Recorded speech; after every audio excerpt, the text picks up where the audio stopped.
Many of you know Gary Shockley, but the Reverend Gary Shockley is the Director of Equipping Vital Congregations in the conference office. Um, he serves also as a spiritual director, as a grief counselor. Um, some of you know his art. He has one of his art pieces behind him hanging, a large piece, which I've appreciated.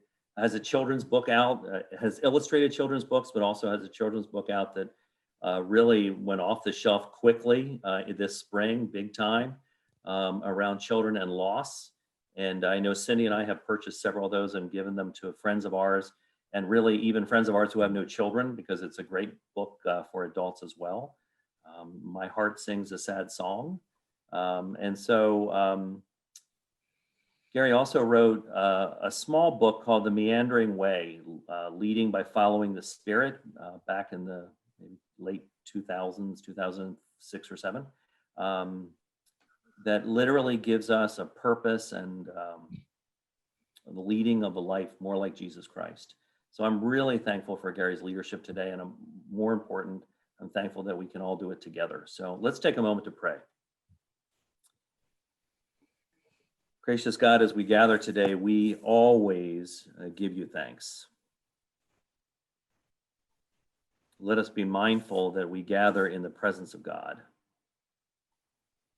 a God who is not distant, a God who is not unconnected, but a God who is intimately involved even in this moment.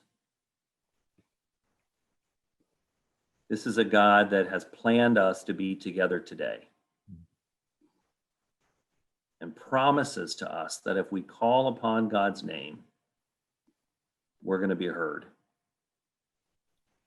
That God will draw near us, and that God will be found for those of us who are looking. That God will be refreshed for those of us who need that.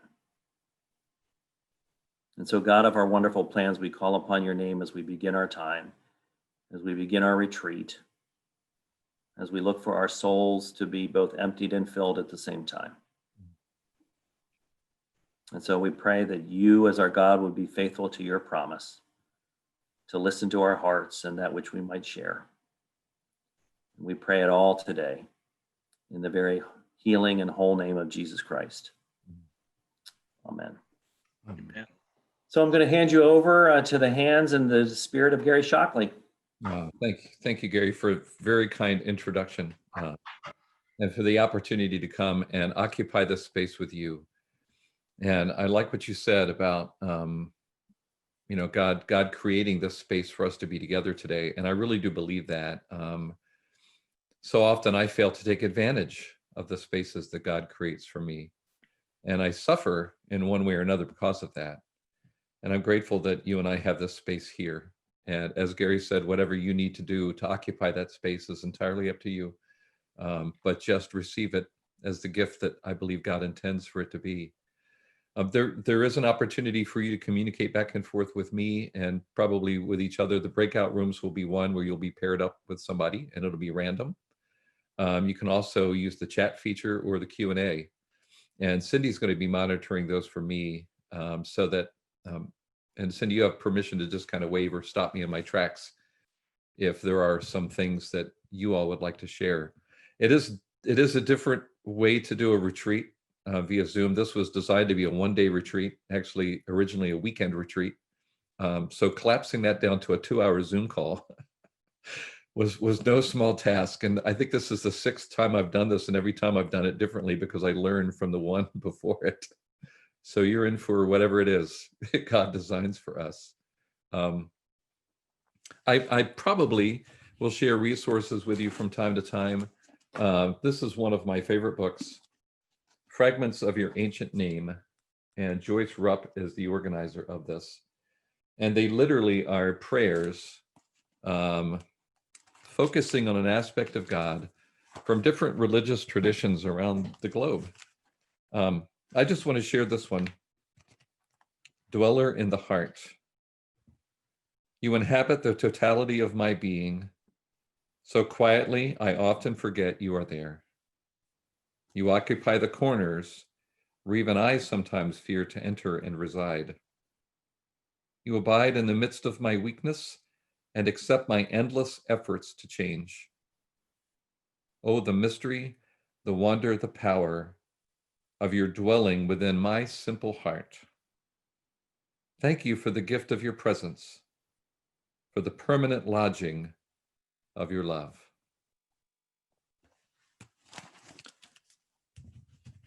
When I first designed this retreat, I forget even what I called it, but it's become in the moment, because I realized, especially in the COVID world in which we're living, how important it is to take advantage of the moment that we get for us rather than rushing into the next task. I'm going to share my screen so I can bring up my PowerPoint, which will limit my ability to see you, and hopefully you'll still be able to see me in the corner somewhere. If that's not true, let me know. Oh, there you all are. Some of you are there.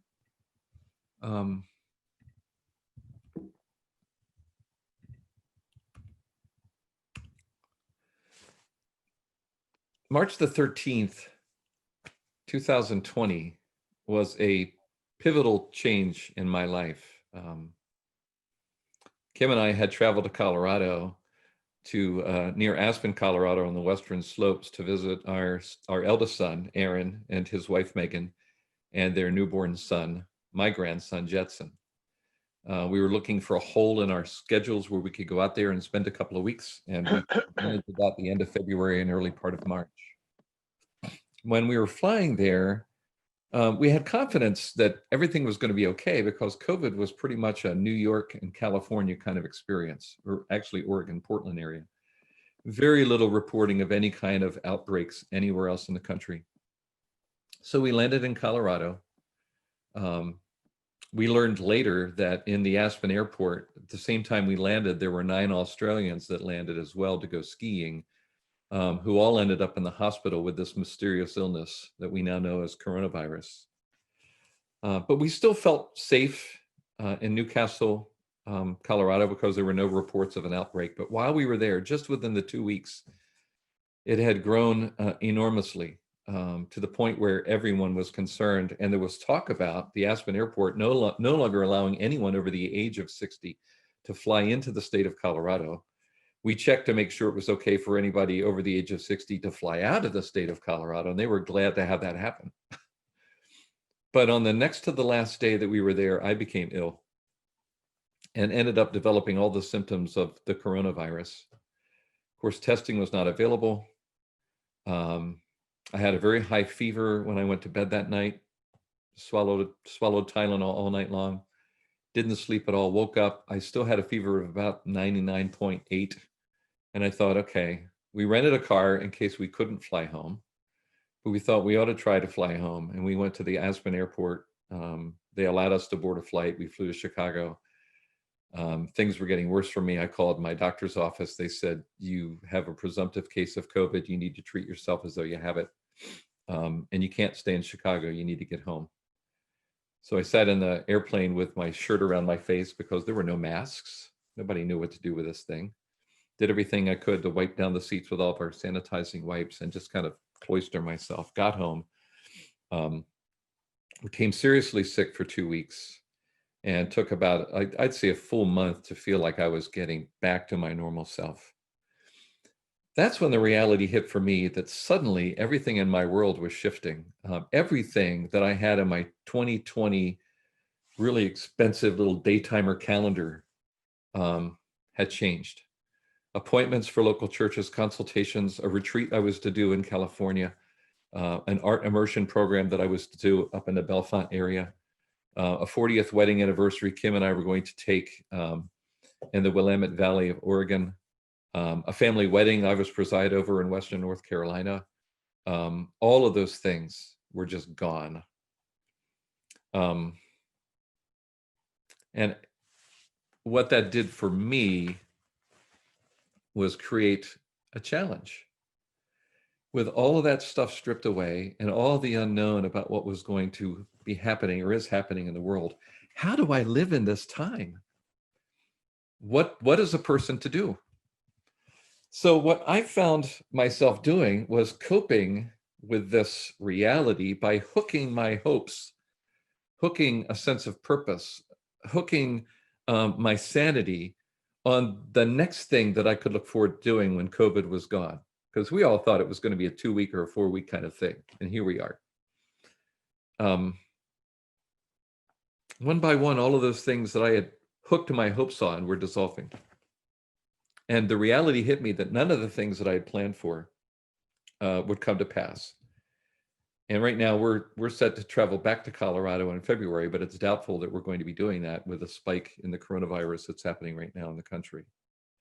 And I found that as I began to unhook all of these things, what came in its place was a sense of loss, a sense of grief, a sense of sadness, and quite frankly, anger. And I wasn't quite sure what to do with all of that. And then I found myself back to a scripture passage that has been one of my anchor passages all of my life. These words, as shared in the message: if you decide for God, living a life of God worship, it follows that you don't fuss about what's on the table at meal times or whether the clothes in your closet are in fashion. There's far more to your life than the food you put in your stomach, more to your outer appearance than the clothes you hang on your body. Look at the birds, free and unfettered, not tied down to a job description, careless in the care of God. And you count far more to him than birds. Has anyone by fussing in front of the mirror ever gotten taller by so much as an inch? All this time and money wasted on fashion. Do you think it makes that much difference? Instead of looking at the fashions, walk out into the fields and look at the wildflowers. They never primp or shop, but have you ever seen color and design quite like it? The 10 best dressed men and women in the country look shabby alongside them.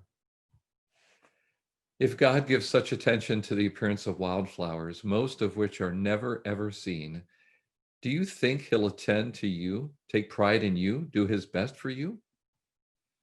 What I'm trying to do here is to get you to relax, to not be so preoccupied with getting so you can respond to God's giving.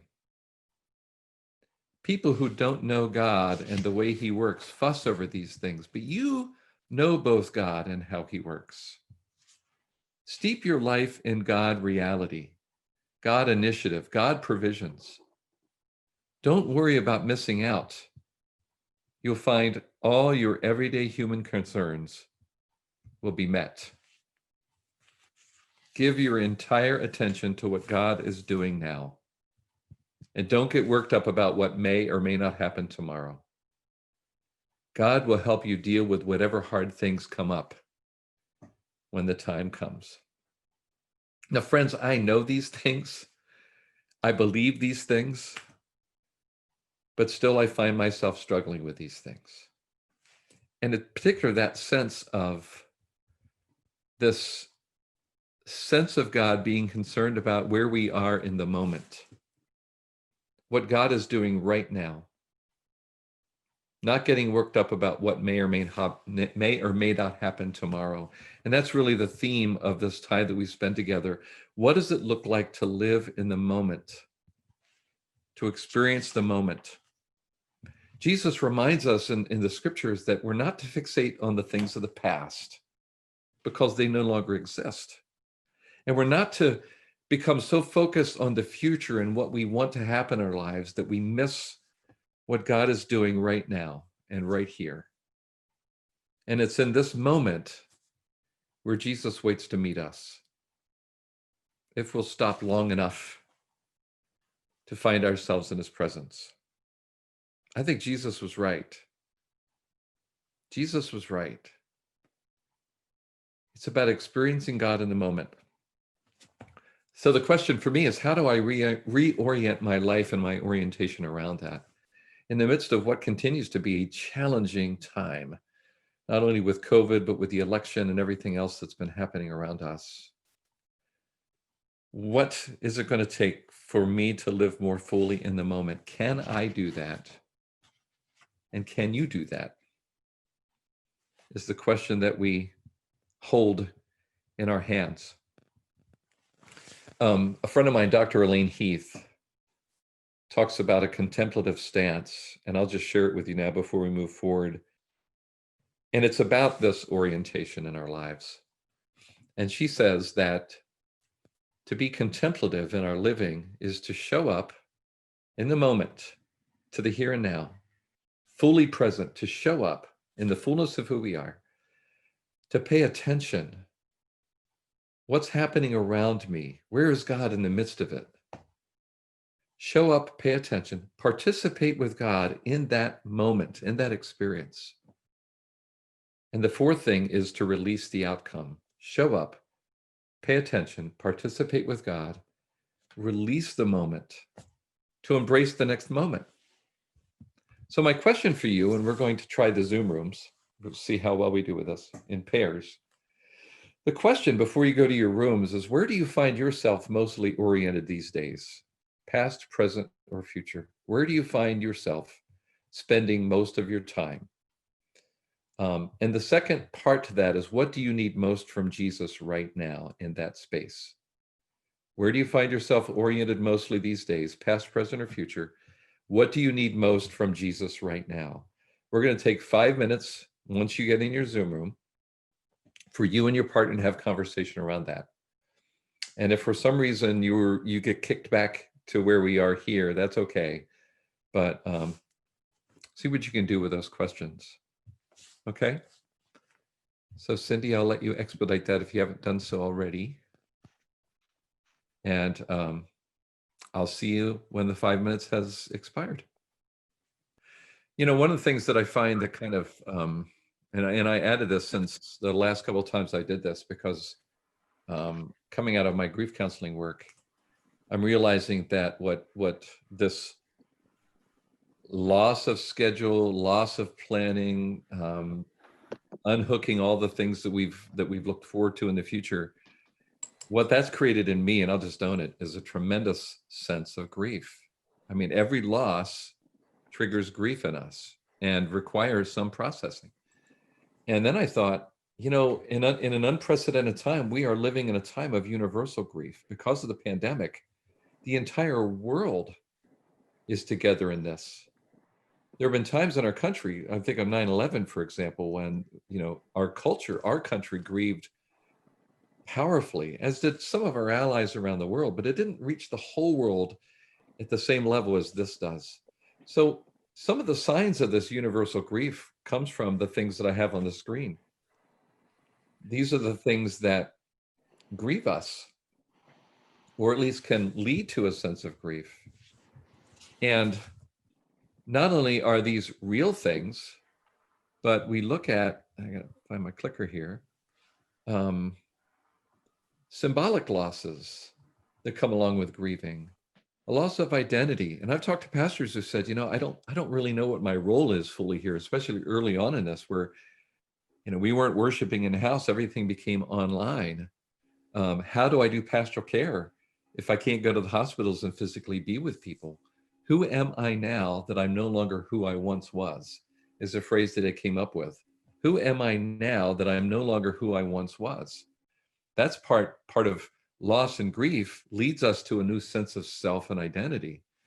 But a loss of a dream or a hope for the future, a loss of sense, a loss of symbols or cherished traditions. My gosh, I think of Thanksgiving. And I moved to be closer to my father, and I'm closer to my sisters. I'm closer to my extended family on Kim's side of the house. And we were looking forward to all of these first, you know, traditional kinds of gatherings and reunions. And it's not going to happen in the way we'd like it to happen. And I'm sorry, I mean, Zoom is just not a great way to have a Thanksgiving dinner. But maybe some of us will try that. We just had a 90th birthday party for my father, had to cancel all the plans that we had worked over a year to do this great celebration with relatives coming in from different places. But at the last moment, my wife, Kim, said, you know what? We need to just open up a Zoom room for an hour and a half and send the link to all your relatives. And we'll have your dad come over and we'll have dinner here and safe distance here. We have a pretty good sized parsonage that we live in.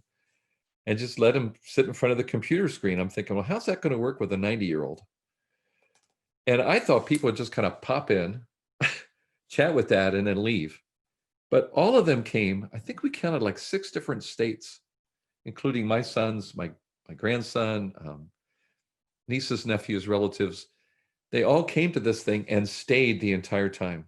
The screen was just filled with my father's loved ones, including his 92-year-old brother.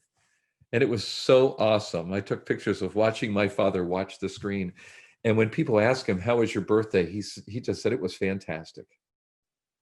And there were 3 of us in the room, but there were 40 of us present. Wow. Finding new ways to counter that. And then there's this anticipatory grief too that comes with it, which is grief that's not realized now, but we anticipate it. What's the future going to be like? What's the stock market doing to my pensions? And since the last time I wrote this, we have a vaccine that'll be on the market that's 90% effective, which is phenomenal in that world. Well, what happens if it doesn't work long enough? What if they find out it's only effective for 6 months or 3? We can do a number on ourselves, especially with anticipatory grief, because that's all future oriented and the future doesn't even exist yet. And if you're like me, I get wrapped around the axle thinking about what the future might bring. It keeps me from being in this moment where God wants to spend time with me. So I put on the screen here just to kind of give a sense of where you are in all of this, because this retreat is really about you. Feelings and behaviors of normal grief. There's abnormal grief, but this is normal grief. Look at this list. Put a check mark. You have, I think, the PowerPoint notes next to the feelings or behaviors that apply to you right now.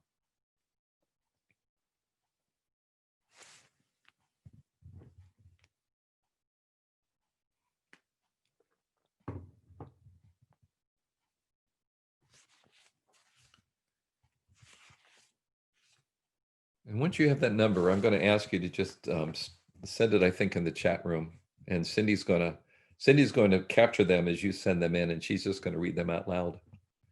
Just the number, not who said it, but this person said 5 things. This person said 2. This person said 12. So as they come in, Cindy, you can rattle those off.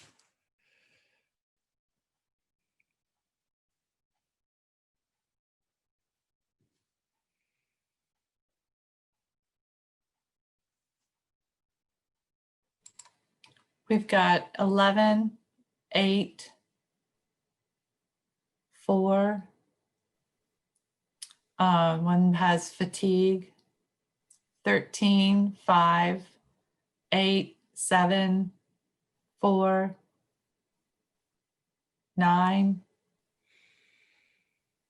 5, 7.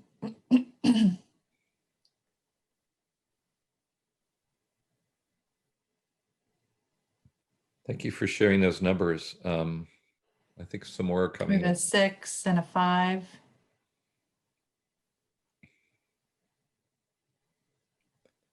Now, again, I want you to hear that these are feelings and behaviors of normal grief.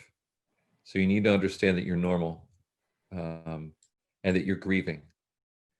And part of what you are experiencing in life, and maybe some of the emotions that we'll be talking about in a moment, are spinning out of grief. And there are times when I feel intensely angry and I self-blaming, and I feel guilty about that. Now I have a choice not to act on that anger, but I kind of get mad at myself for being angry, which is kind of stupid when you think about it. To be angry at being angry just compounds it. Until I realized that anger is a part of normal grief. And as a child of God and a human being, I'm grieving too. Did you have some other numbers, Cindy? No, that's it. So that's amazing. I didn't hear anybody say 0. I had one. We have a 1 that just came. Okay. Thank you for that. Thank you for sharing that. I've never had anybody say 0. I've had anywhere from 1 to all of them.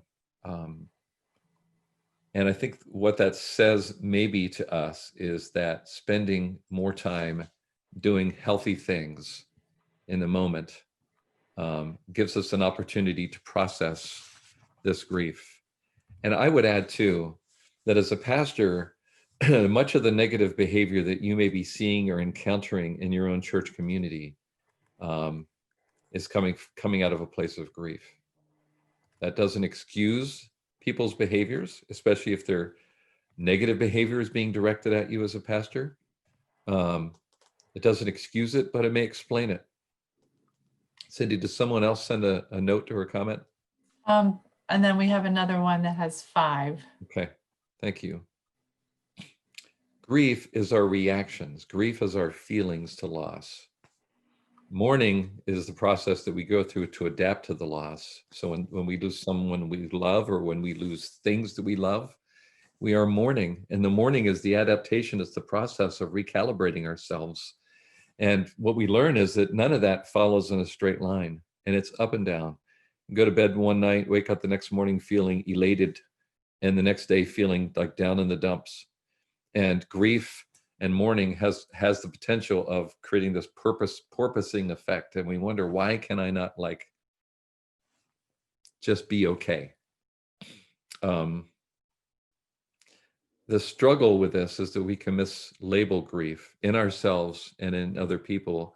We can mislabel it as other things and miss the opportunity to either help ourselves with some of the losses that we've experienced, recognizing that, or miss the opportunity to lead others as they're going through it themselves.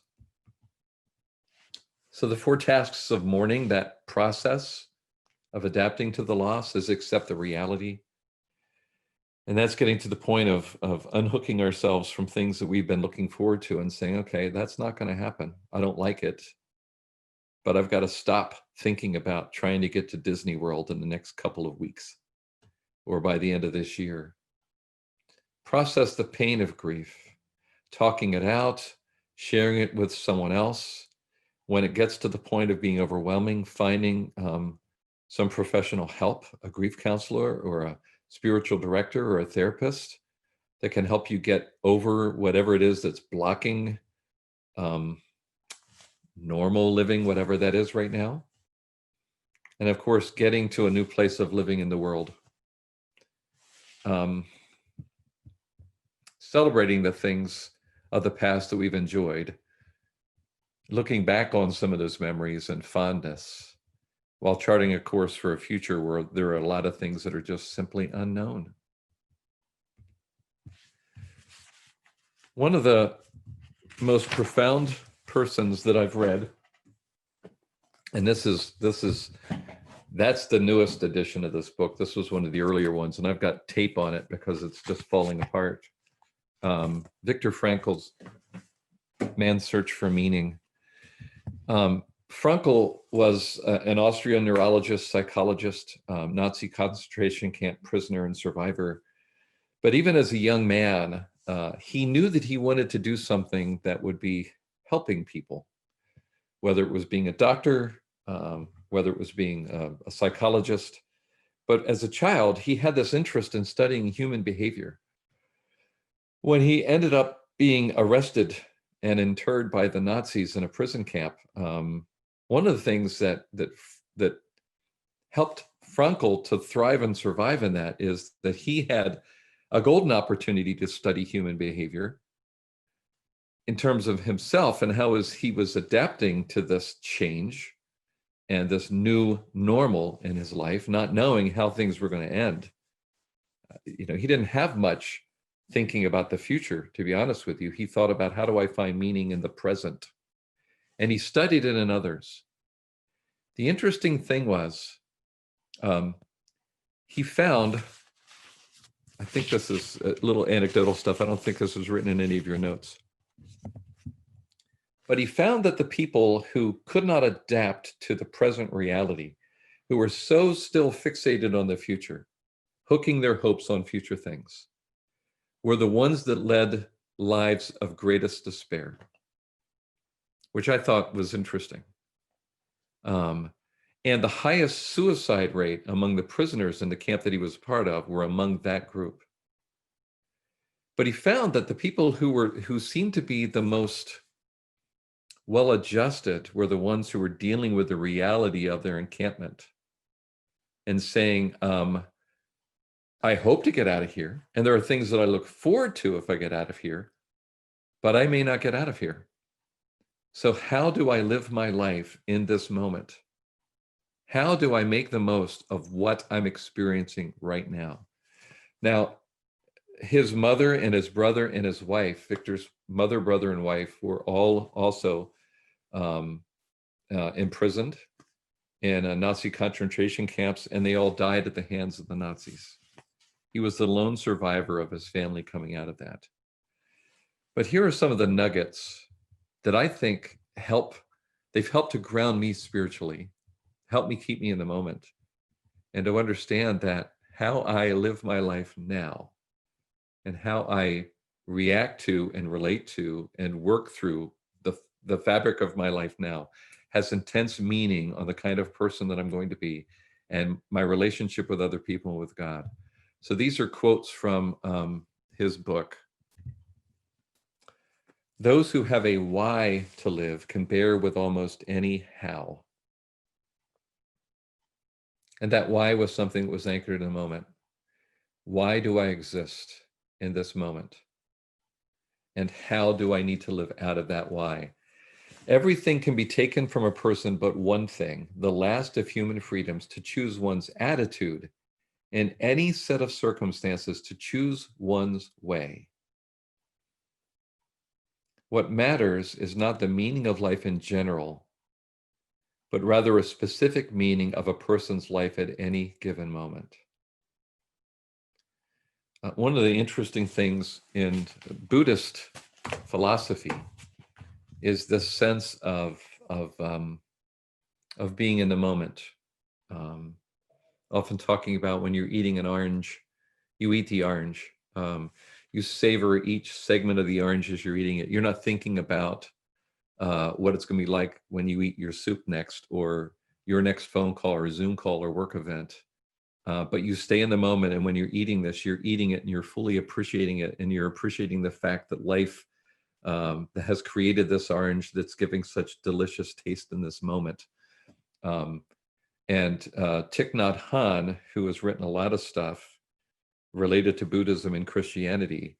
In fact, he's a Buddhist who receives communion, who embraces the deity of Christ as the incarnation of Christ. It's a very interesting relationship and phenomenon. But he talks about how important it is to live in the moment, to savor the moment, to stay in the moment of what we're doing and not be thinking about the next things that are coming or what we just walked away from. And so it goes back to this whole thing that Frankl had learned about and experienced in his own life. What matters is not the meaning of life in general, but rather a specific meaning of a person's life at a given moment. What I'm experiencing now as an incredibly powerful gift of God. So one of the questions that you wrestle with, and I think in the spiritual retreat would be helpful to carry with you, is to answer the question, what is my why? What is my why? Why do I exist? This isn't the future I planned for myself. It may not be the appointment that I desired. It may not be the circumstances in terms of my health. But why do I exist in this moment? And where do I find meaning in these days? I served as a hospice chaplain, and I'll tell you a little bit more about that in a moment, in two inpatient units where we received the most dire of people who were facing life-limiting illnesses. And when they came to us, they were days or hours away from dying. And one of the things that I worked with the patients in those units who were still conscious and could have conversation, one of the things that I learned from them is all of them were asking why statements, not why did this happen to me? Because they were coming to a place of acceptance, but why am I still here in this moment? And I got to work with them to talk about what is your purpose today? And you may be, I would say to them, you may be a few hours away from death, but what purpose do those few hours of your life still have in this moment? And they talked about, most of them were relational. how they treated the staff, looking out the windows to celebrate creation, and the bird feeders that we had, and the birds and the deer that would come to the windows. Or for some of them, it was they needed to have a conversation, releasing someone from indebtedness to them, a grief that they carried, a trespass, a sin against them, finding some kind of a reconnection. And for some of them, it was a reuniting in their relationship with God. But all of those things were happening at a given moment, because the past was disappearing for these patients and the future was very limited. So they were forced to deal with what was happening in the here and now. When I read these things from Frankl, I'm reminded again of what Jesus said. Give your entire attention to what God is doing right now. Don't get worked up about what may or may not happen tomorrow. God will help you deal with whatever hard things come up when the time comes, when that moment comes. Wow. I think it's incredibly profound and powerful. And yet I find myself struggling to do this.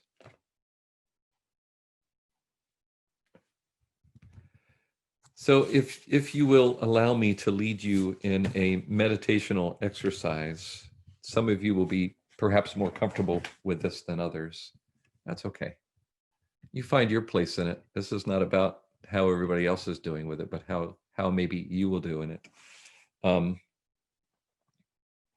This is going to take several minutes, and I invite you to just be in a comfortable place. If you feel at any time you want to mute your screen, you can mute that. You can mute your screen so it's just your name there, so that you are secluded in your own space. That's okay to do as well. And I'm just going to lead us in this exercise, which is a way of grounding us in the present moment. And I invite you to either close your eyes or fix your gaze on the floor, the wall, or whatever. But just try and close yourself out from the surroundings around you right now. And find a comfortable place in your chair. Just let your body settle in. And let your shoulders drop. Just let the weight that you're carrying in your shoulders, just let that go. Push your feet flat into the floor. Feel the carpet, the tile, the wood. Get a sense of the ground beneath you. Take a moment to notice how you're sitting, your posture. Correct it if you need to, readjust. And take notice of your breath.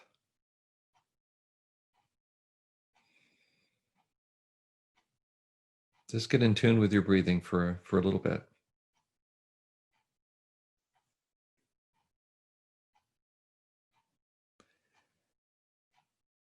And even with your eyes closed or fixed, notice what you can see, even in your mind's eye.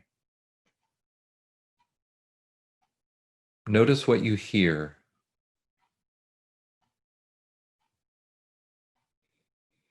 Notice what you smell.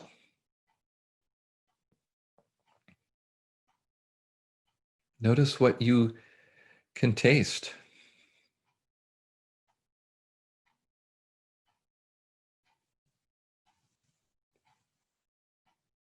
Notice what you feel against your skin.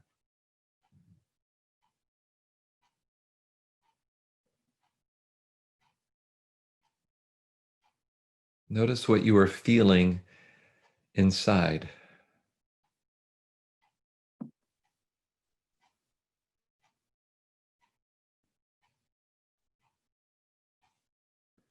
There's a part of you inside that's noticing all of these things, that notices the seeing and the hearing and the touching and the tasting and the smelling and the feeling and the thinking. You can call that part of yourself anything you want. I tend to think of it as my observing self. It's the part of me that is observing things. right now observing me. This is a part of you that can step back or step aside and watch all of these things going on inside you, almost as if it's watching actors on a play.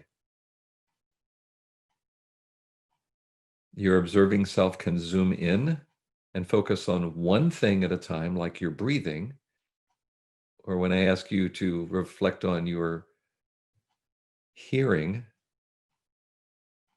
it can zoom in on that, or it can zoom back and take in all of these things at once. So we're going to invite your observing self to do a little work right now in this exercise. Take a moment to reflect on why you came here and why you said yes to this retreat.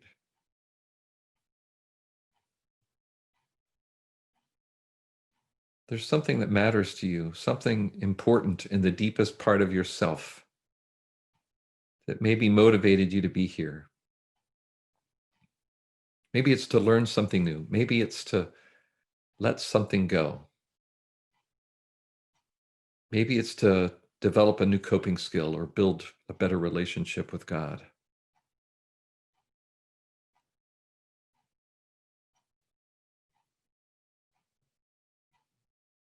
If you can, let that reason for your being here just kind of show up in front of you now.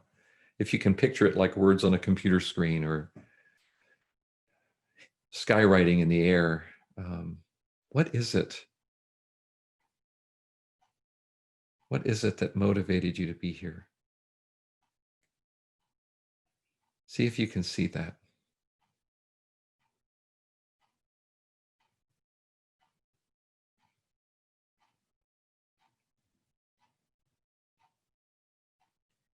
So for the next few moments, I'd like you to focus on emptying out your lungs. Push the air out until there's no more air left. And then allow them to gently fill again by themselves. Don't force your inhalation, but just let your lungs fill naturally. Push it all out. Let it fill again by itself. Ruah, breath. God breathed into creation. God breathes into you. Focus on your breath. Notice it flowing in and out naturally.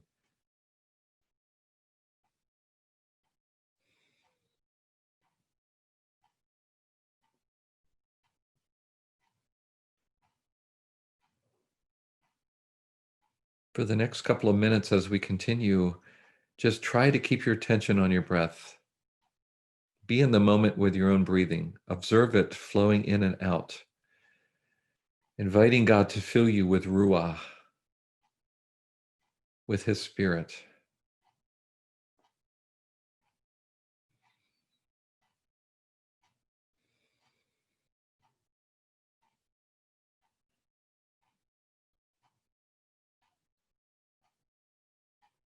You'll notice that things will intrude on your observing your breath. Something will pop up that will draw your attention away. That's okay. You can't help it, and there's no sense trying. A car just passed my house and I heard it, and I stopped thinking about my breath. So I let the car pass and I come back to my breath. I stay centered on my breathing.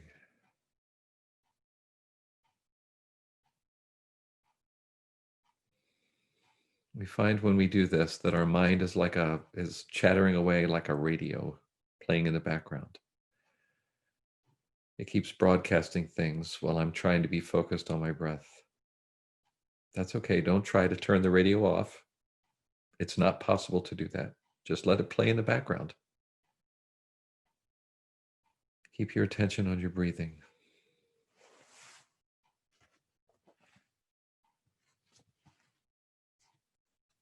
Maybe your mind will hook you with a good story, a painful remembrance, a reminder of something important that you have to do, and you lose track of your breathing. That's normal. When it happens, just come back to your breath.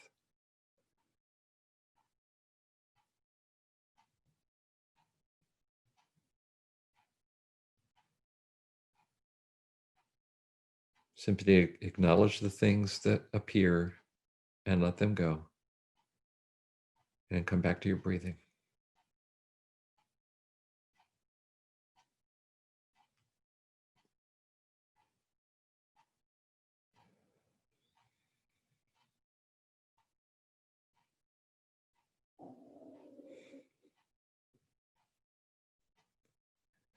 As the exercise continues, the feelings and sensations in your body may change.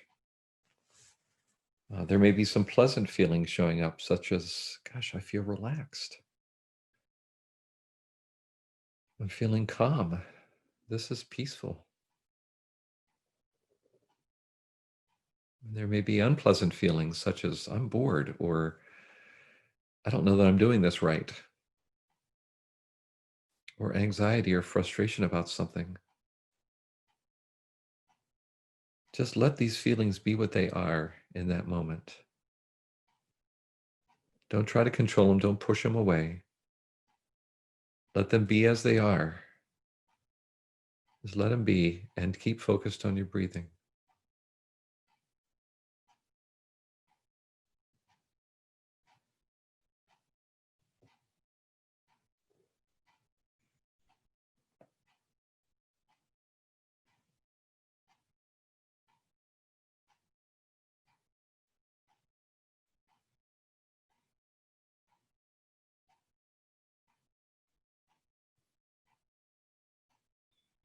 As feelings come to you, good or troubling feelings, let them be as they are, without a struggle. If you're noticing a difficult feeling, it might be helpful to silently say to yourself, oh, here's a feeling of frustration. Or here's a feeling of anxiousness.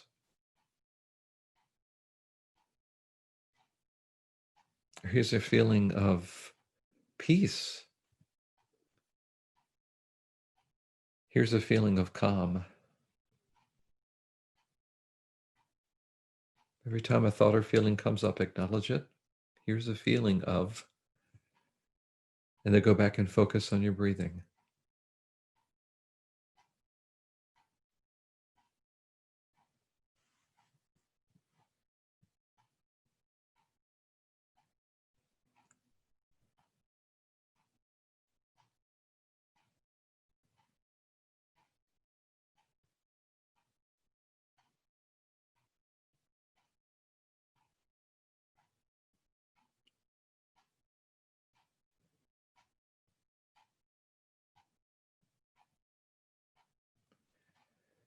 So with your eyes closed or still fixed on a place, kind of feel yourself back in your chair again. Notice again your arms and legs and move your head and your neck and your shoulders around. And when you're ready, open your eyes again and notice what you see. And notice what you hear.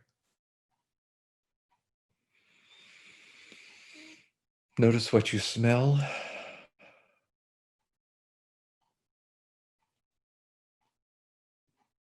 Notice what you're feeling. There's that observing part of you that is noticing all of these things.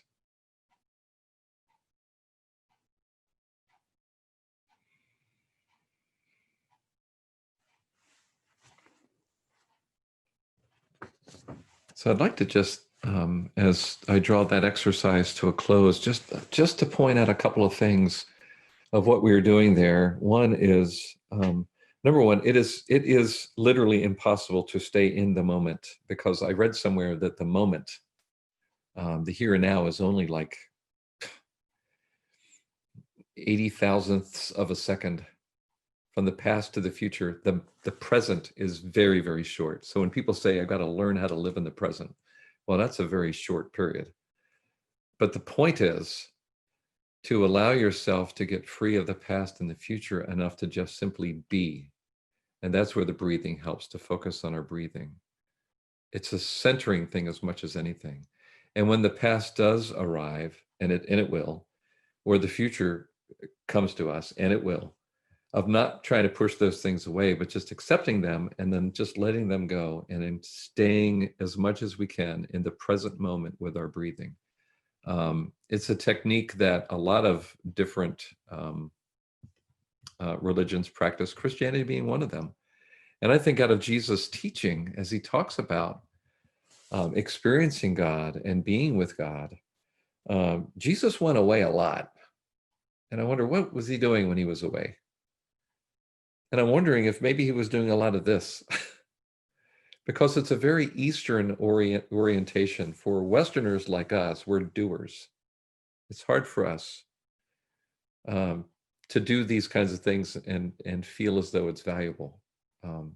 But it is something that we can learn and that we can practice. And so you've developed a skill just in the 5 minutes that we did that, 5 minutes or so.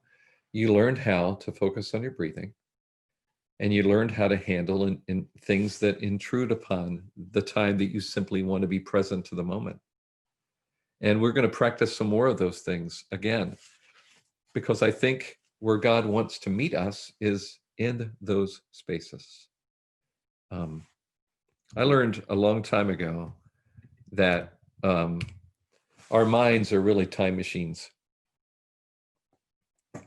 We are oriented either reflecting on the past and what we did and how well we did it, what we could have done differently, what I forgot to do, conversation I had, whether I wanted that to be a different kind of conversation, or we orient ourselves, the mind takes us into the future of what we're going to experience next and what I want to do here and what I need to kind of design and develop out there somewhere as I get there. I mean, do you find that true? It's like we're either in one of those places or the other.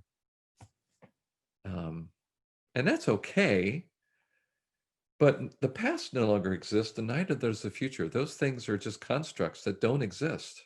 The past is past, it's gone. We can't do anything to go back there to fix any of that stuff. And there isn't anything we can do to change what we're going to experience in the future, except our readiness and our centeredness to be in whatever moment emerges for me. Am I preparing myself to be fully present with you all right now, to be fully present for the 3 more Zoom calls that I have this day? I'm not even worried about those Zoom calls because those moments will arrive. I feel like I prepared well enough so I can stay in the moment. Cindy, did we have some comments or anything that came in? I saw a number pop up on my screen. Oh, nope, we're good. Okay. Anything anybody wants to just share via chat? Or you can unmute yourself if you want to do that and just talk about what that experience was like for you. We're not going to draw that out, but just to give you an opportunity to say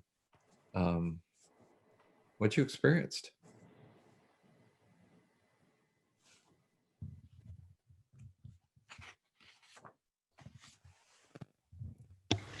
I really just realized the calmness that I felt inside of me. There's just something right in the center of me now that is calmed. Not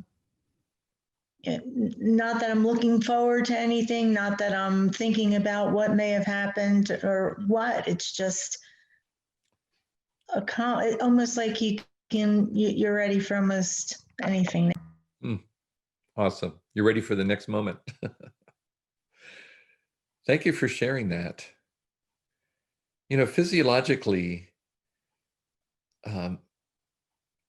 when our bodies were created, when God created us with a wonderful system designed to keep us out of harm.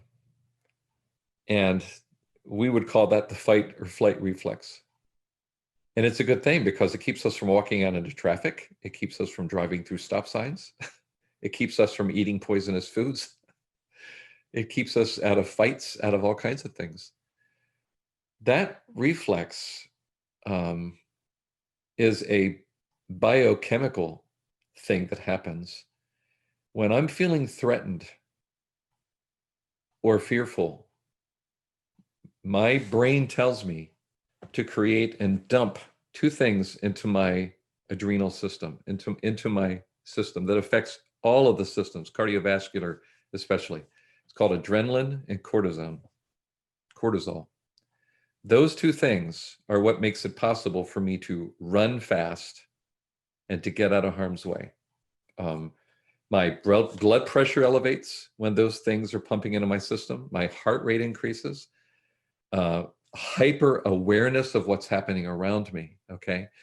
Those are great things. But what happens in modern life is that we don't have a wild bear threatening our lives, therefore dumping the stuff into my system. We have a conversation that we're not looking forward to. We have a parishioner that has attacked us either verbally or emotionally. We have the news stations that are constantly feeding into that, of creating this sense of fear and anxiety in us. We have all kinds of things that all the time, our bodies are being flooded with these two chemicals. And doctors are seeing it as one of the results of COVID. One of the ways we deal with that, one of the things that can shut that down is what you just experienced a few moments ago, which is why you're experiencing a sense of peace. Your blood pressure has lowered. Your heart rate has lowered with breathing and meditation and reflection.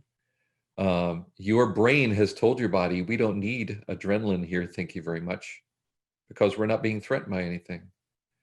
And so you enter into this state of calm. Now, you all know, as I know, that the next moment may bring all that stuff back again. So how do we battle it? How do we stay centered? Doing what we just did. It is a form of prayer to open ourselves fully to the present moment with our breathing. And we'll learn, and I've got some other exercises where we link them intentionally with prayer, which even strengthens the experience. So I appreciated your willingness to share that. I don't see your name, but thank you. Any other thoughts before anything else come up, Cindy? We're good to go. Okay. And that was Deb Harvey, by the way. Okay. I was going to say Deb, but I didn't want to call you by the wrong name. Thanks, Deb. So there's 3 movements in our spiritual lives that can help us stay fully present. The first one is being present with, but not hooked by, my thoughts and feelings. We're going to spend a little bit of time on that. My thoughts and my feelings are not the problem, by the way. And having thoughts and feelings don't get in the way of meaningful living. But not allowing myself to get hooked to those things. If I get hooked by my thoughts and feelings, that's where it becomes a problem. We're going to talk about it. The second is committing and recommitting to a valued direction for my life. And so we're going to talk about values. And the third is taking meaningful action in this present moment. And that's where these exercises kind of help to orient us in that way. I need to do something with my screen here. Okay.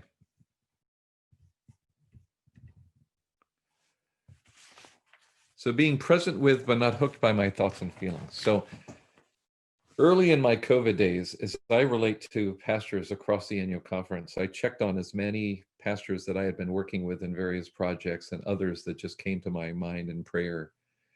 And these were some of the comments that I collected early on in this. And maybe you can see yourself in this as well, these thoughts and feelings. I've never worked harder or felt more inadequate. I have felt that way in my workaday world. This has completely changed how I saw myself working as the director of equipping vital congregations. I've had to retool and rethink about everything related to this work.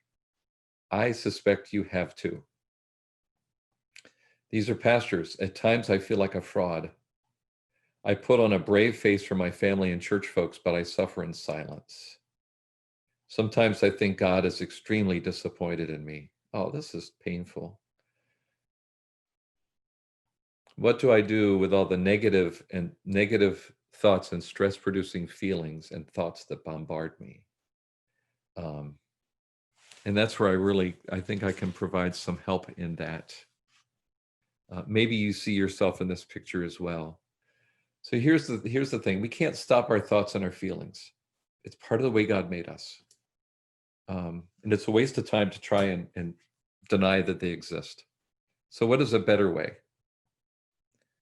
Hopefully you got something that looked like this in your resources that were sent to you. If not, I will tell you that this funny looking thing you'll find on, if you Google, you'll find 100 different iterations of this thing. It's called a feeling wheel. This is something that I learned about in CPE, Clinical Pastor Education for Chaplain Training. This has been one of the most helpful things that I've experienced that I share with other people, because it's a tool to help us acknowledge our feelings and to acknowledge them with maybe a little bit more accuracy. So the feeling wheel, as you look in the center, there are 7 primary feelings: happy, surprised, bad, fearful, angry, disgusted, and sad. And then there are a whole bunch when you go to the second and third tiers. I think there's well over 200 different feeling expressions in this wheel. So it's one thing for me to say, I feel bad, but what is it I really am expressing in that? What's the feeling behind the feeling of feeling bad? What I want to do is to invite you to look in the second tier of this wheel where the arrow is pointing. Don't go to the center. I'm going to ask you to identify a feeling that maybe when you woke up this morning, you had breakfast, to think about a feeling that you had, or maybe one now. Look in that center ring and try and find a word that expresses your feeling right now in this moment, or when you got up this morning. And it'll take some time to do this, so I'll give you a moment. Look around that wheel.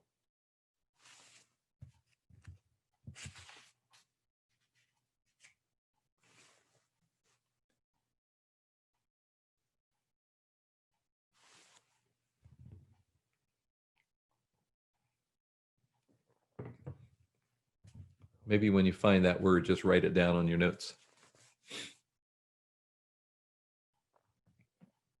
When you land on it, then I want you to go out to the outer ring, because you'll see it goes, it'll express it in 2 words now.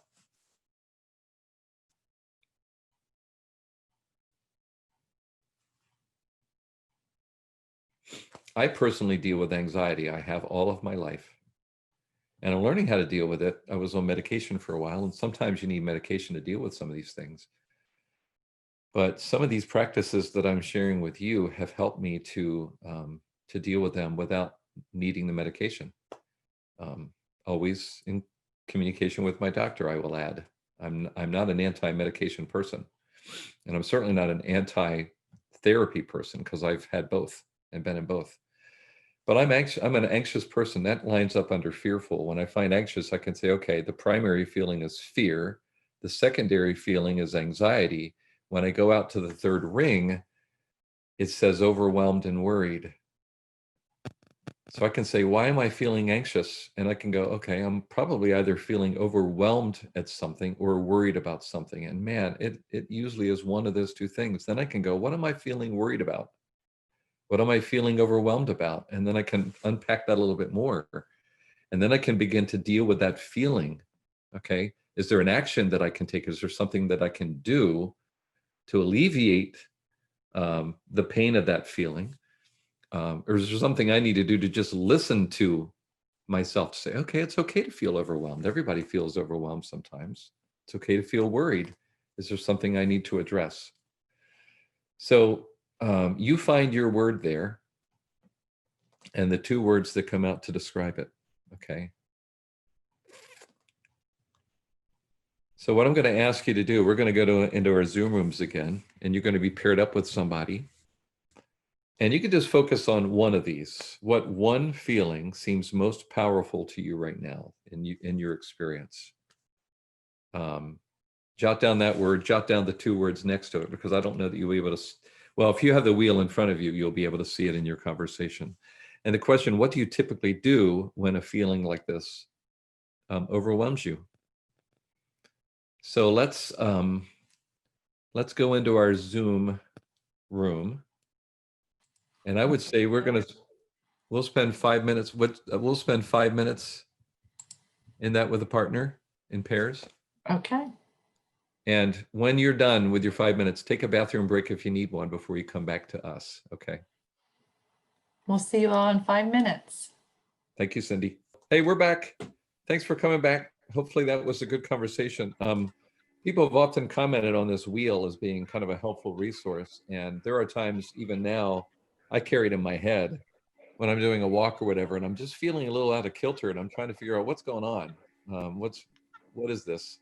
It helps me to go, okay, I'm feeling this, and maybe this is why I'm feeling that way, and then let it go. You could get so attached to your feeling that you're overwhelmed by it. And I do meet people in counseling and all that. That's why they come to counseling. They can't get through that. They can't find the strategy to feel it and release. And so one of the things that, let's see, get my PowerPoint working here. Okay, we did that. One of the things that I share with folks, and this is very much about our spiritual lives, because our spiritual lives are our emotional lives, our physical lives, the soul work, all that comes as a package. But to try and name the feeling or thought as it is. This is what it is. And observe it as if, I did this with my young son who's given anxiety, is to teach him how to observe this feeling as if he's standing apart from it, as if he's objectifying himself. I'm having a feeling of anxiety. And to be able to kind of see it, name it, let it be there a while, and then let it pass. And when it comes back again, to address it again. And he went through a very tough time right now. Paternity stuff with his daughter, just moved. I mean, he's dealing with an awful lot of stuff. It's like, Jake, and he's wired like I am, very emotional, kind of a feeling oriented person. Jake, feelings are natural and they're helpful. Let yourself feel that, but don't wallow in it. Because he would allow the anger and that to fester to the point where it colored every decision he made. And it colored the next conversation he would have with us or anybody. And we'd have to say to him, it's really helpful to experience these feelings, name it as they are, acknowledge that, but don't allow that to be the driver behind your next move, right? Your next action. And when it comes up again, acknowledge it, know where it's coming from, feel it and let it go. For some reason, my computer is goofy. So an exercise that I shared with him, that I'll share with you, and one that I practice in my own life, I call it leaves on a stream. How creative is that? Because that's what you're looking at, leaves on the stream. So, I'm clever if I'm not anything else. So I'm just going to, and again, invite you into a quiet space like we did before. This is not going to be nearly as long. And just kind of center yourself. And if you're not muted, go ahead and mute your mic. And if you want to mute your video so that just your name appears, that's okay too. But again, this always starts with a comfortable position. It's hard to be centered when you're sitting with your legs folded the wrong way. But find that comfortable position. And again, close your eyes or focus on a spot.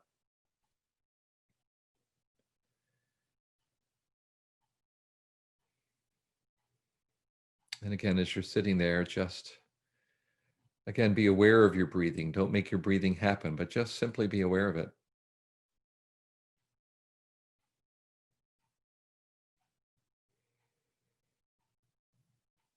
And now I'm going to invite you to imagine yourself sitting by the side of a stream, sitting on the bank of a flowing stream, like we would have in beautiful Pennsylvania. And if you can, try to picture that stream. Just picture what the water looks like as it's running past you. Is it flowing to your left or is it flowing to your right? What sound is the stream making? Can you hear the water bubbling as it passes over rocks? Or is it just a quiet stream?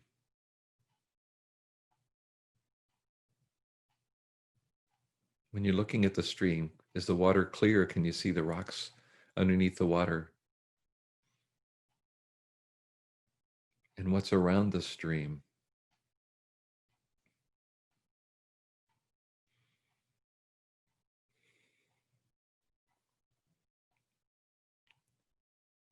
And as you're at the side of whatever stream you're sitting near,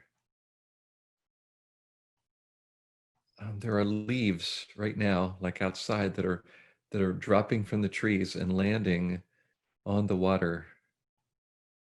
And watch that happen. And watch which way they flow as they're carried by the stream.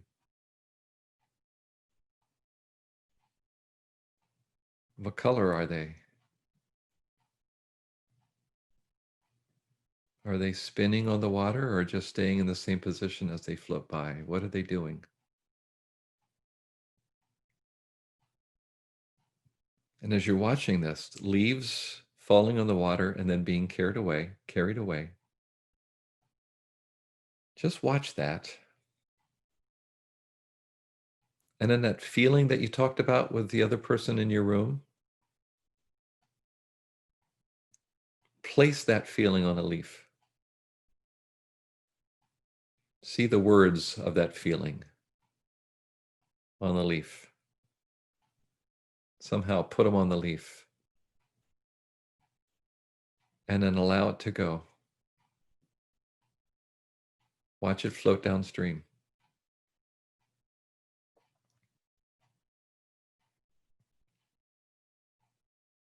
Whatever thought or feeling you have right now, there's another leaf on your stream, place it on that leaf. And watch it float by.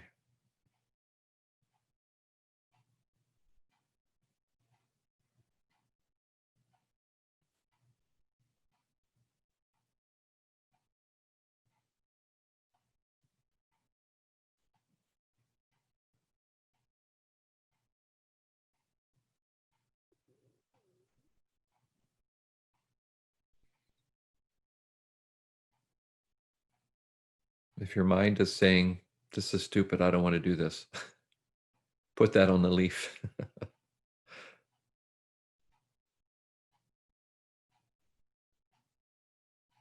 Allow the stream to flow at its own rate. You're not trying to make it go, just you're watching it go by. And if a leaf gets stuck or caught in an eddy and it's spinning around, let it hang around for a while. It'll move on its own time. Just watch it there.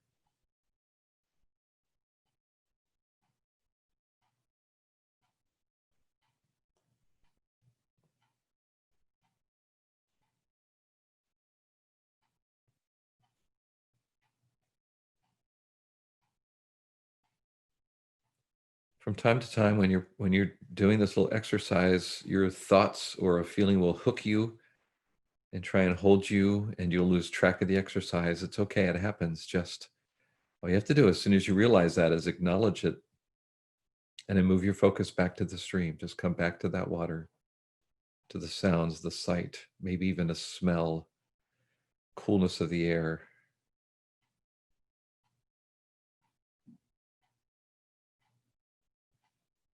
Just place your thoughts and feelings on the stream. Acknowledge that they exist. Place them on a leaf and let them go past.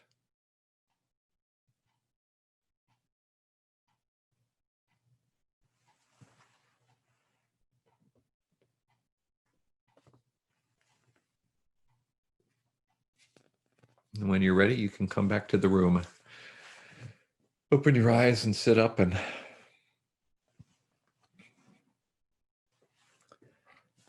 so, anybody just want to share briefly what that experience was like for you? You can unmute yourself and just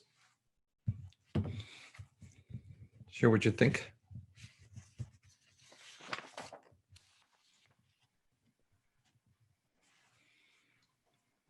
So I'll be Gary, honest, I was a little distracted in it, in that it made me think about going fly fishing and catching some trout this weekend. And so I had to fight that the whole time. I'm laughing because I have the same thing every time I think about it. I'm at the Yellow Breeches. I live close to the Yellow Breeches. It's exactly where my mind goes. Gary, Gary, I found was a that- little troubled sorry. because my feeling on the wheel was under happy, right? Great. And it had to do with feeling trusting and feeling intimate and feeling these kind of things. And the exercise is almost asking me to let go of that. And so to put that on a leaf and let it go. And so I needed to work against just being pissed off at the exercise, right?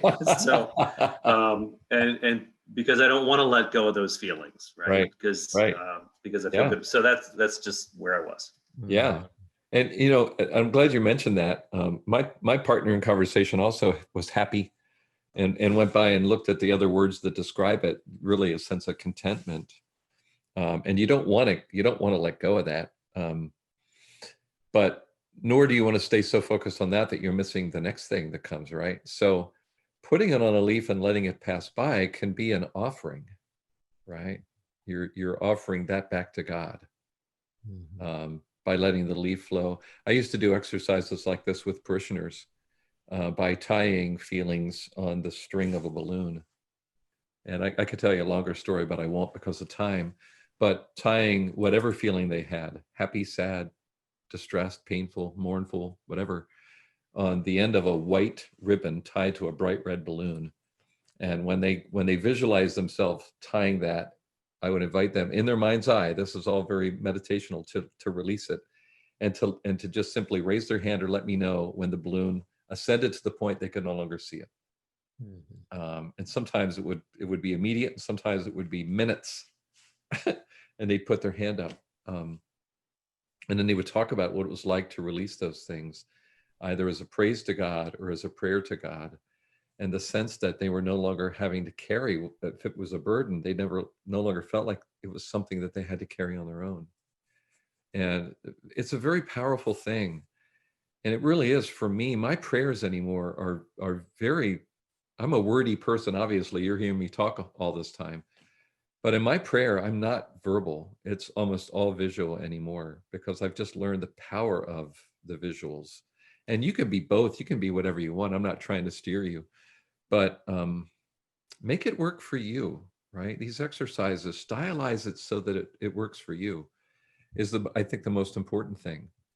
One of the things that I'm learning in my own spiritual journey is that unpleasant thoughts and feelings may be signals that life is a bit out of balance. And so I need to pay attention to them because they tell me something about my interior life, right? And I'm learning that my feelings and thoughts are not problems to be solved, and I'm a problem solver.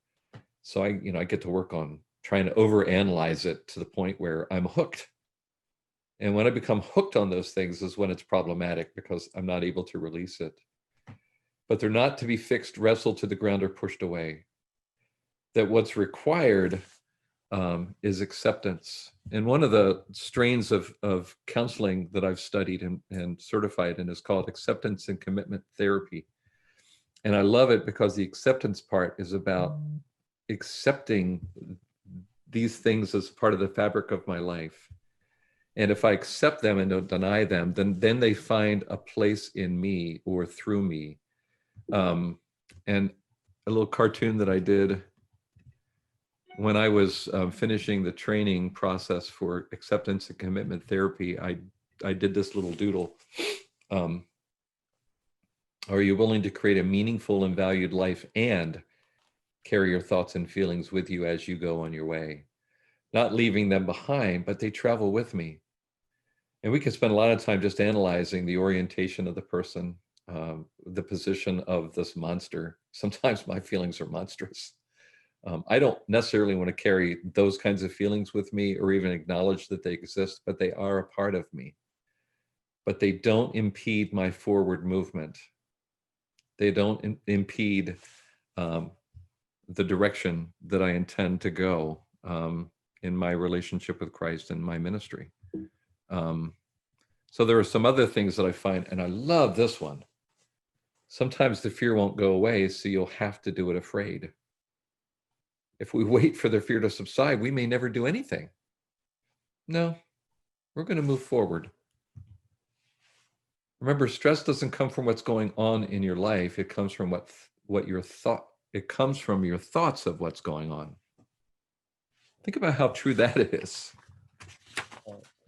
Right? It's what we allow our thoughts and feelings to manufacture when we become hooked. We allow those things to create the reality for us when they may not be reality at all. So part of this is to be whole spiritually, I think, is to make sure that there's an alignment between our thoughts and feelings and how we live, the choices that we make in terms of the next thing we do. And the power behind all of that brings alignment and focus is our values. Our values. Those of us on conference staff, we work with churches and we help churches to talk about their values because values give direction. A great exercise is this one in the middle. On your 100th birthday, your family and friends gather to celebrate and reflect upon your life. What would you hope they would say about you?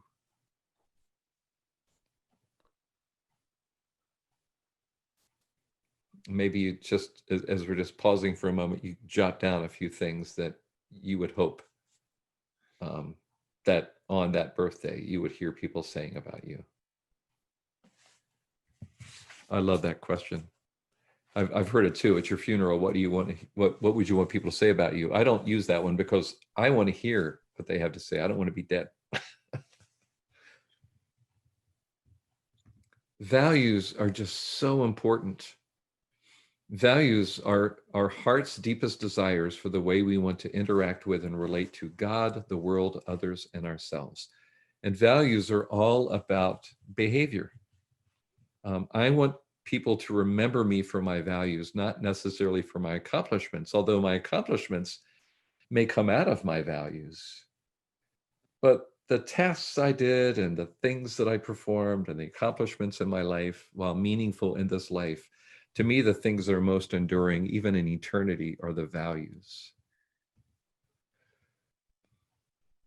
Values always influence action. If we want to know what we truly value in life, we need only to examine our behavior. And that is true of every person you see on television. It's true of every conversation you're having with others. It's true in terms of your own behavior. If you want to know what you really value, then look at how you behave. This is just a poster that expresses the values that a person would proclaim. In the end, only three things matter: how much you loved, how gently you lived, how gracefully you let go of things not meant for you.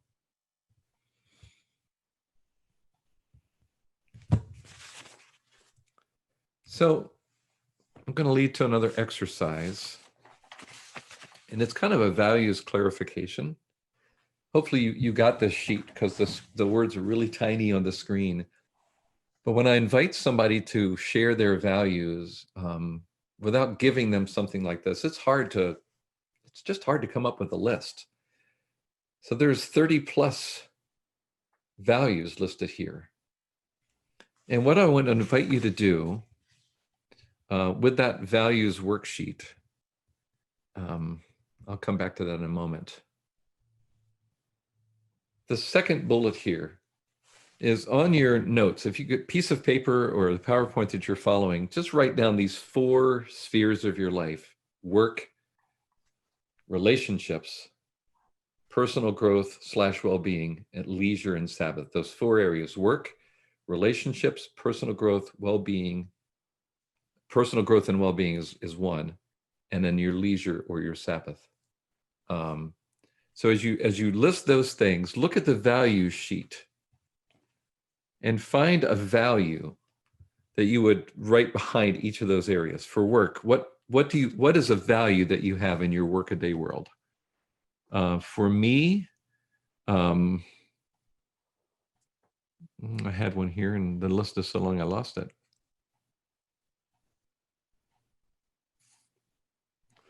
I'm gonna go with 21, fun and humor. Hopefully Cindy would substantiate this. I'm kind of a lighthearted guy most of the time. I value my work being fun, that it's something that I enjoy doing.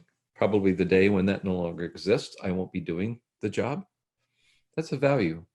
I could do the same thing with the other three spheres. But I want to just take a moment.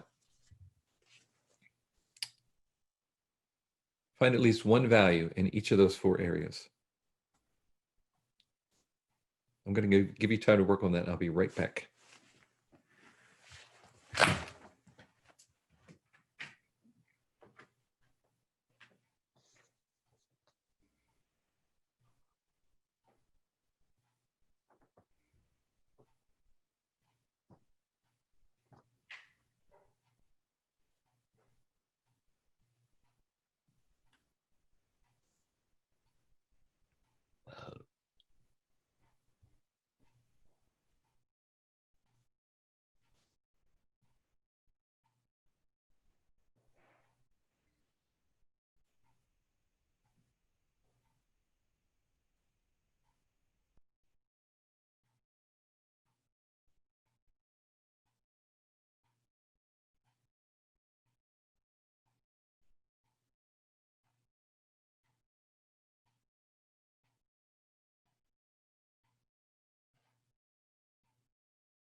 One of the things that I would encourage you to do post-retreat is to look at those four areas and look at those values and continue looking at that value sheet.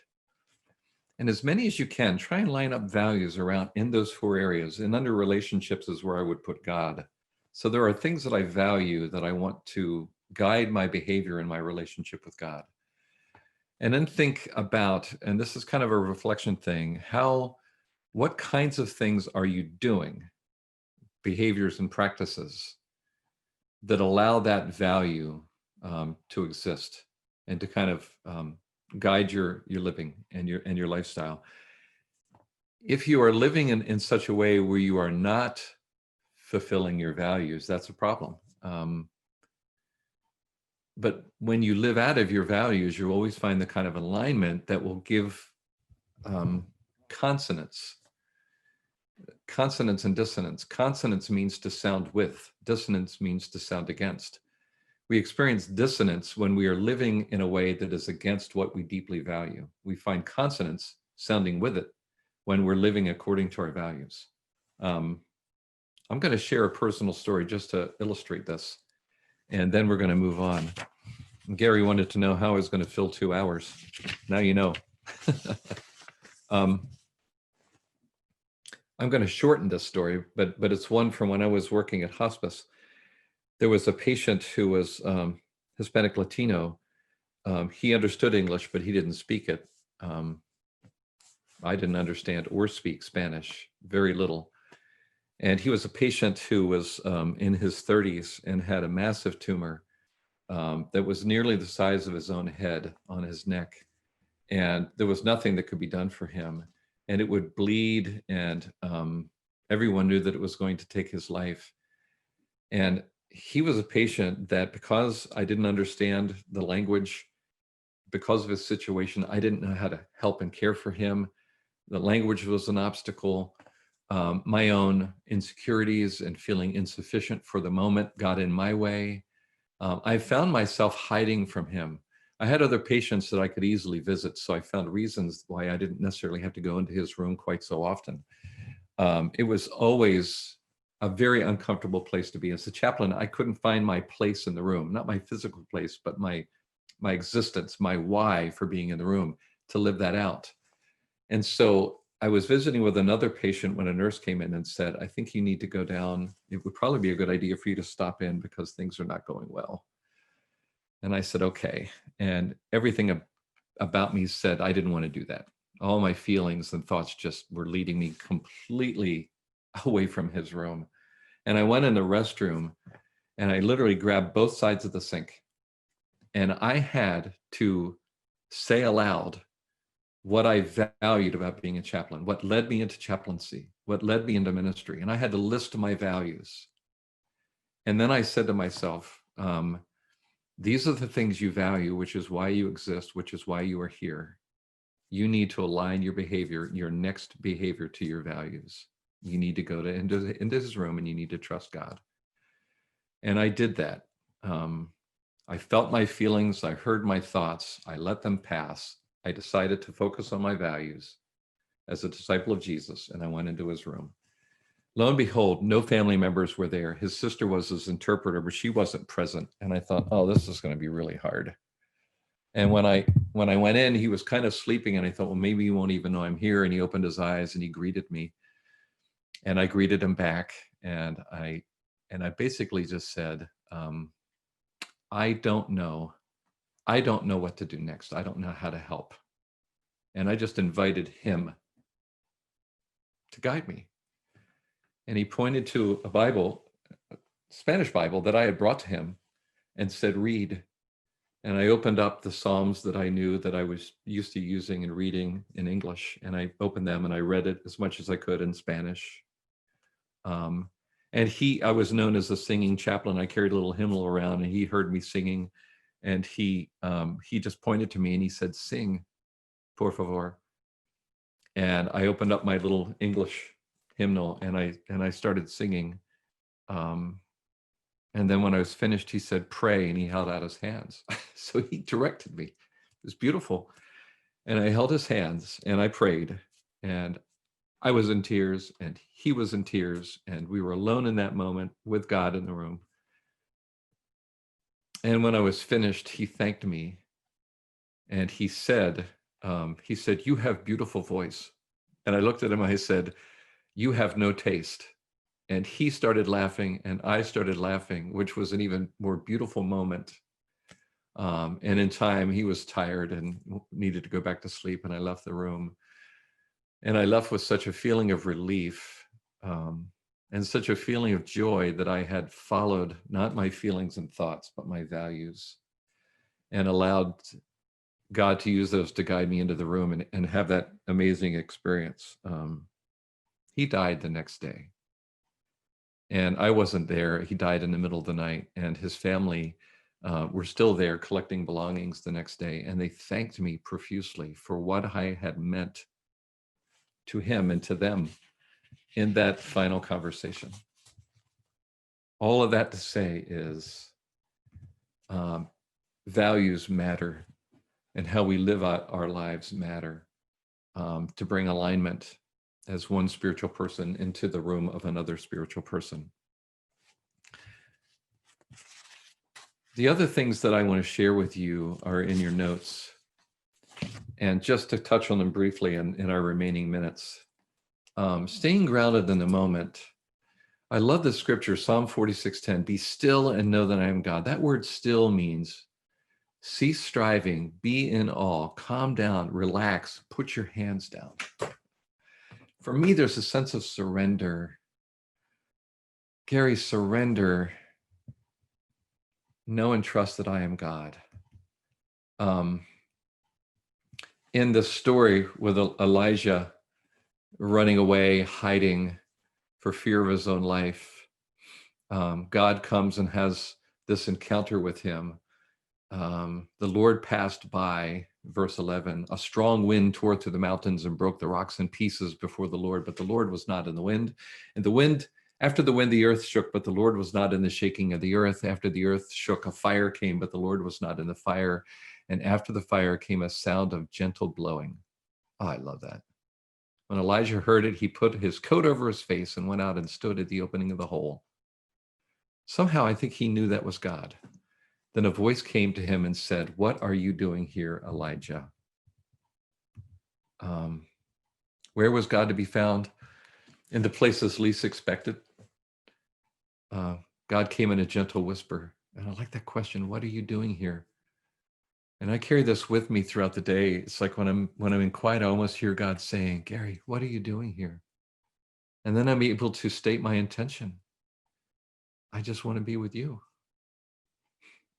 I want to put my arms down. I want to stop striving. I want to be still. I want to surrender and know that you are God in this moment. So my question is, my friends, when are you still enough to hear a whisper?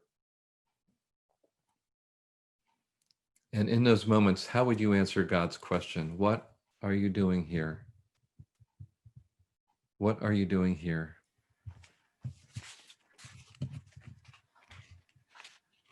To be in the moment requires two things. It's pretty simple, really. Sit and breathe. And we've been experiencing that today together, to sit and breathe. And I think sitting is not just a pause from activity or a break between doing things. It is an intentional openness and posture of openness to God. And breathing, allowing the Ruah of God, the Spirit of God, to fill and indwell within us, so that when we are done being in the moment and moving into the next moment, we do that with intentionality and a sense of having been touched by the holy. I included this as something to carry with you. My spiritual director, when I was in North Carolina, actually, this was my spiritual director in Colorado, gave me this. It's very powerful. A daily examination of grace around gratitude and struggle and invitation. To intentionally, at the end of the day, end our day with reflection of sensing where God has been with us, where we have been lacking, where we need strength and grace, and how we intend to be in the next moment that God may give us. So I've enjoyed being with you all in this format, in this very brief time. I hope that something that you experience has been helpful and formational, not just informational. And that you experience the peace and grace and presence of God in the moments of your lives. As our bishop would say, for such a time as this.